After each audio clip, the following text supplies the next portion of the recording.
Fyodor Dostoevsky was a 19th century Russian philosopher who defined the obsession with status and money as a self-made prison where we willingly hand over our peace of mind to people who just don't care. In 1849, Dostoevsky was arrested for political activism and sentenced to death by firing squad. Spared at the last moment, he was stripped of his titles and exiled to a Siberian prison camp. When he returned to society years later, he looked at the politicians, merchants and aristocrats around him, desperately climbing rigid civil service ladders, obsessing over the quality of their winter coats, and ruining themselves financially just to look important. Dostoevsky himself battled a severe gambling addiction and financial debt, but rather than hiding from his flaws, he turned them into literature, creating some of the most psychologically complex characters ever written. People trapped by pride, insecurity, vanity, and the desperate need for recognition. So in this video, we're going to talk about how to stop caring about what others think of your status or finances from the philosophy of Dostoevsky. Number 1. Money is just a tool, nothing more. In his book, The Idiot, Dostoevsky introduces us to Nastasia Filipovna. Nastasia was orphaned as a young girl. A wealthy aristocrat named Totsky took her in, and when she grew up, he made her his mistress. She lived in luxury, but she was dependent on the rich men she despised. So one night, she hosts her birthday party. The room is filled with upper-class men sipping wine and acting sophisticated.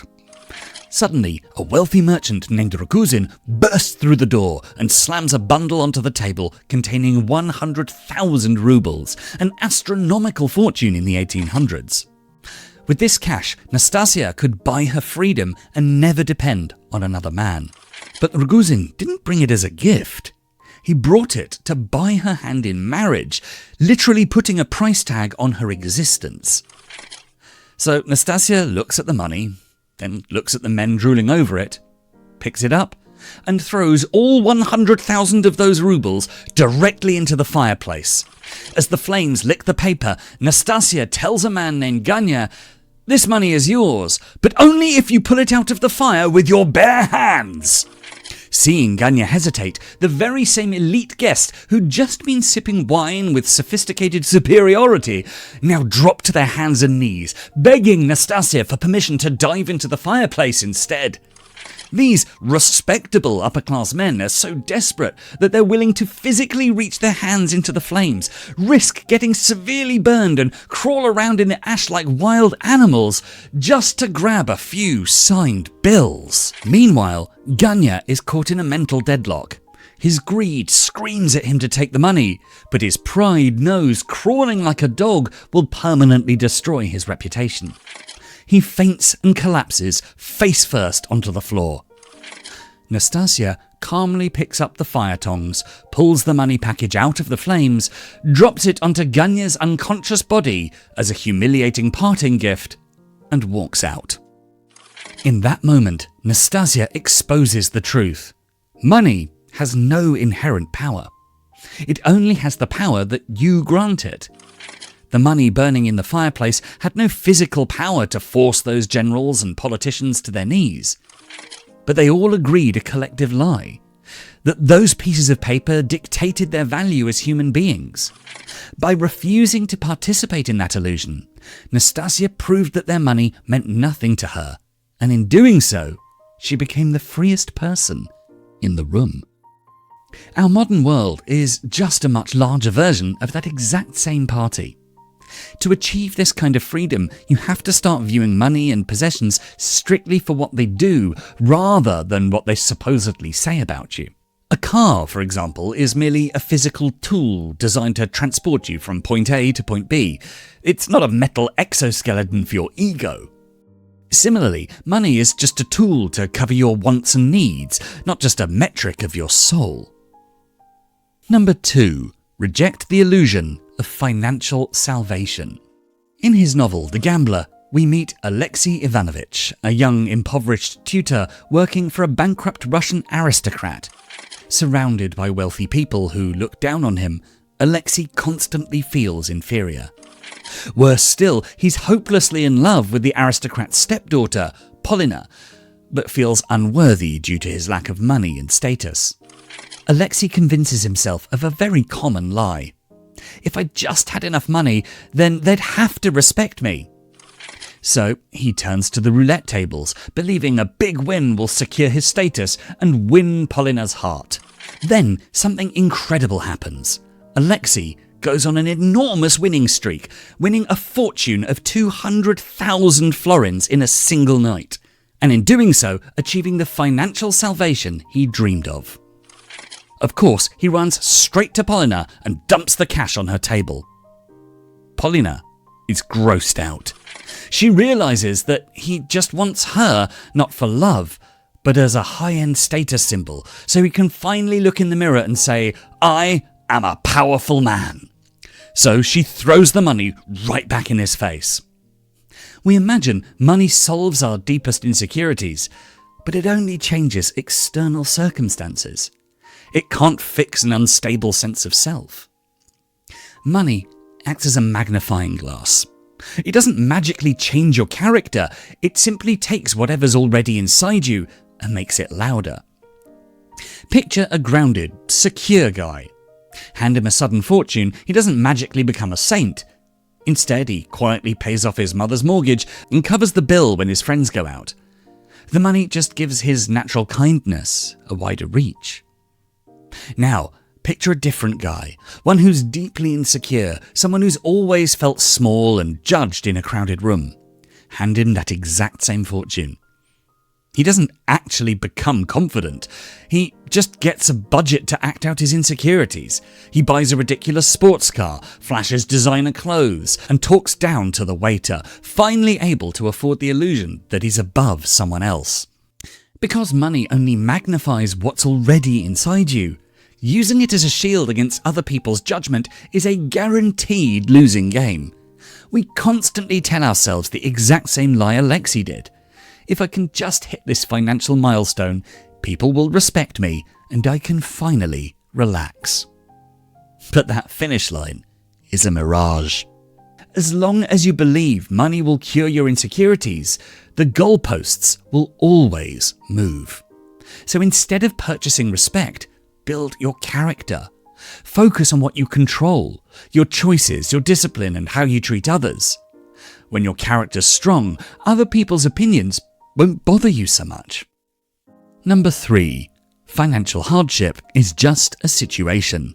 In his work, Crime and Punishment, we meet Semyon Marmeladov, a former government clerk who lost his job to severe alcoholism. He's a total mess, spending the last of his family's food money on vodka. Marmeladov distinguishes between two levels of financial hardship: standard poverty and beggary or absolute destitution. In standard poverty, your clothes might be patched and you might struggle to buy food, but you can still keep your innate dignity and self-respect. Poverty is just an external financial state. Destitution is a psychological trap where you internalize society's disgust and accept the narrative that having no money makes you trash. Marmeladov didn't just lose his income, he let financial failure degrade his soul. To show the exact opposite, Dostoevsky introduces Marmeladov's daughter, Sonia. Because her father drank away all their money, Sonia's stepmother and young half-siblings are starving to death in a tiny room. Out of desperation to feed them, Sonia registers for a yellow ticket, the official identification card for sex workers in 19th century Russia. By society's standards, she's fallen to the absolute lowest, most shameful social tier possible. But underneath that external label, Sonia is actually the most morally pure, resilient and noble character in the entire book. She does this work as a painful sacrifice to keep her family alive. She reads the Bible, shows empathy to those who mistreat her, and refuses to let the filth of her external job infect her soul. Dostoevsky is showing that your financial situation and your character have nothing to do with each other. One doesn't define the other. Your bank balance reflects a mix of circumstances, opportunities, choices, and luck. It says very little about your character. Society may value you based on what you earn or own, but you don't have to adopt the same standard for yourself. Financial hardship is a situation, not an identity. You can be broke without being broken. Number 4. Nobody is watching you.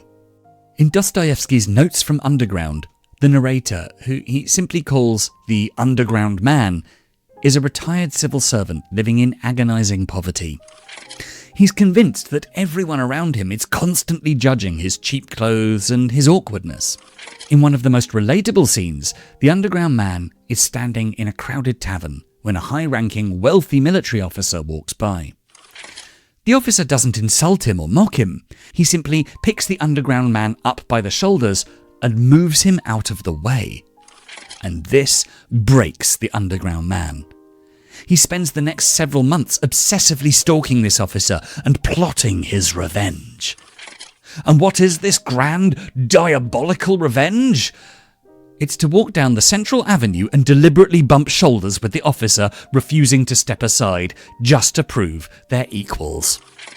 But he quickly realises his coat is far too shabby for this showdown. He can't bump into an elite officer looking like a peasant. So he essentially bankrupts himself by borrowing money he doesn't have at terrible interest rates just to buy a lavish German beaver fur collar to sew onto his coat.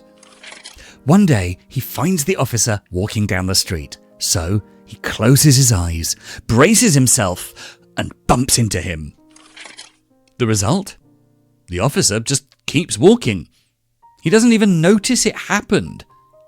And just like this Underground Man, we take on debt to buy the modern equivalent of a beaver fur collar, from financing luxury vacations we can't afford, to buying designer labels on credit, or moving into a zip code we had to stretch for just to signal our status. Just like the officer who was too busy worrying about his own life to care about the Underground Man's coat, most of the people you try to impress aren't really paying attention to you in the first place. Number 5. Be ordinary. In Crime and Punishment, Dostoevsky introduces Rodion Raskolnikov, a brilliant, impoverished former law student living in a coffin-like room. He wears rags and owes back rent, but his real torment is his crushing sense of insignificance. He cannot handle being an ordinary person struggling in the crowd. To deal with this, Raskolnikov invents a dangerous theory claiming humanity is divided into 2 categories. The ordinary. These are the majority of people who play safe and must obey the laws of society. And then there's the second type, the extraordinary. A tiny elite class of visionaries like Napoleon. They have a right to break any law, step over any moral boundary, and even commit crimes if it helps them achieve a grander goal. Raskolnikov asks himself, am I an ordinary louse like everyone else, or am I Napoleon?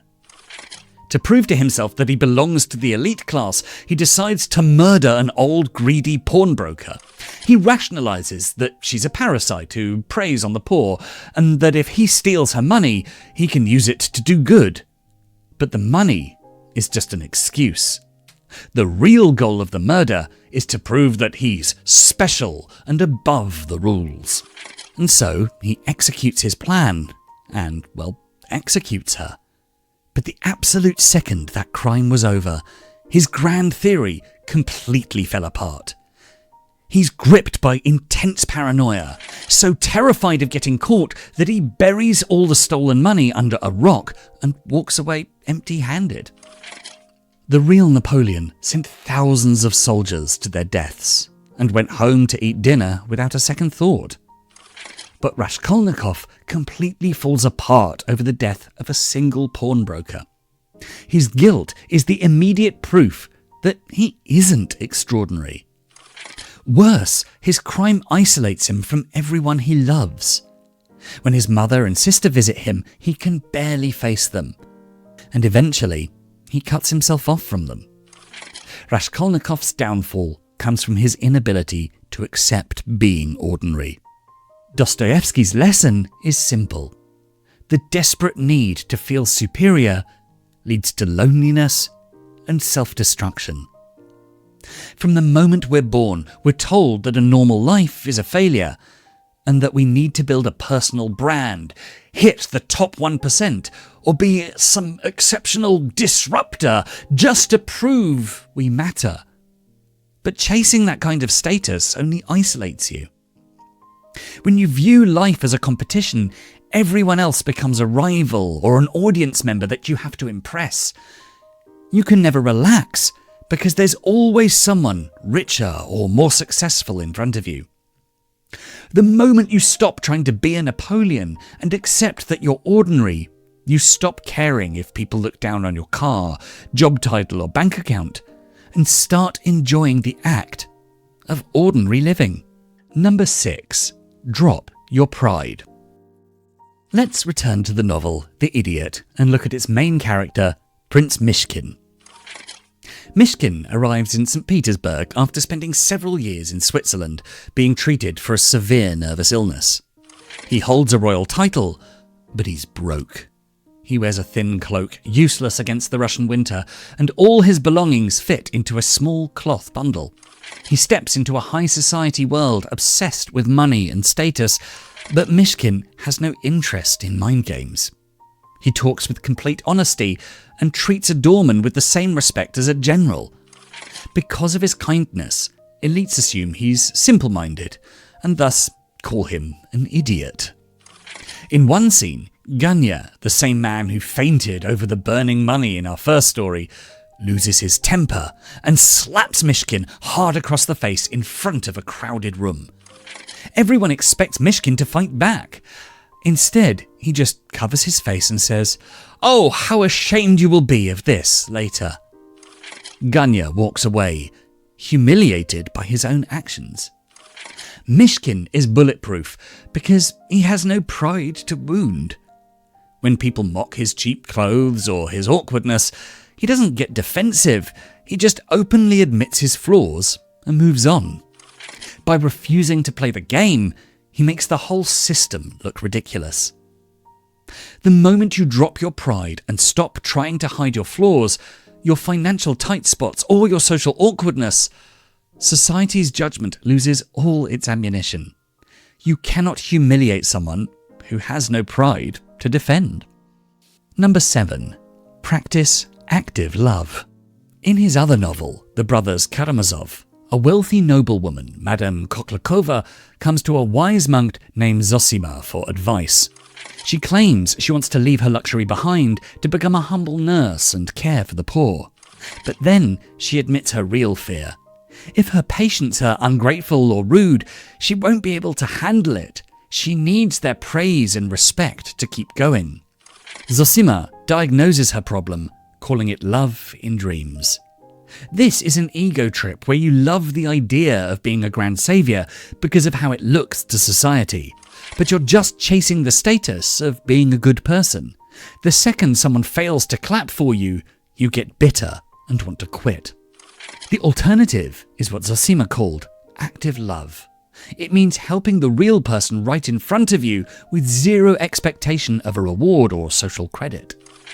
When you're obsessed with status, your mind is trapped in a selfish loop, constantly wondering if people respect your job or judge your clothes. The only way to break out of that prison is redirection. The next time you walk into a room worrying about your clothes, look around and ask, how can I genuinely help someone here right now? It's pretty much impossible to be anxious when your brain is genuinely focused on someone else. And surprisingly, in doing so, you'll realise that people actually care for you in a much deeper, less superficial way than your anxiety made you think.